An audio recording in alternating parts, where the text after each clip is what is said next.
এত যে সুদ খাও, এই টাকার জন্যই তোমার পোলাপানের অসুখ ছাড়ছে না। এই সরো তো সামনে থেকে।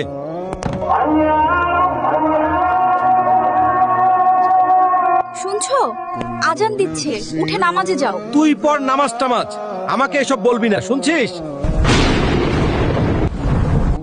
করিম, তুমি যে সুদ খাও এটা হারাম, এগুলা খাইও না। কাকা, আমার মতো আপনাদেরও টাকা থাকলে আপনারাও খাইতেন। জ্ঞান দিয়েন না। এই, ওর সাথে হাঁটবি না, ওর বাবা তো সুদখোর। মা, আজ স্কুলে আমার ফ্রেন্ডরা আমাকে বলেছে আমি নাকি সুদখোরের ছেলে।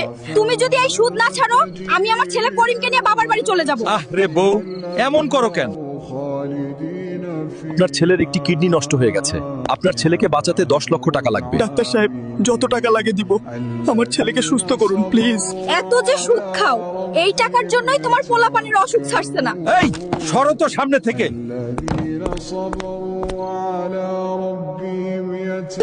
এই বউ, আমার তো কিছু হয়নি, তুমি কাঁদছো কেন? কি হলো? তুমি কি আমাকে দেখছো না? উনি যে কত সুদ খেত, আল্লাহ জানে কবরে কি হয়। এই, তোমরা আমাকে গোসল করাচ্ছ কেন?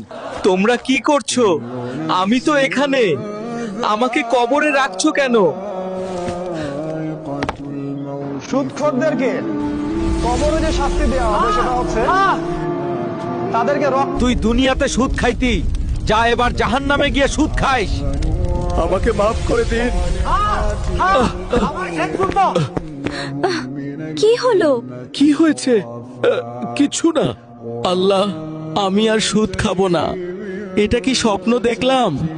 আল্লাহ, তুমি আমাকে মাফ করে দাও। আসসালামু আলাইকুম। আমাদের ভিডিওগুলো শুধু মানুষদের শিক্ষা দেওয়ার জন্য। এরকম ইসলামিক শিক্ষা নিয়ে নতুন নতুন ভিডিও পেতে আমাদের চ্যানেলটি ফলো দিয়ে রাখুন এখনই।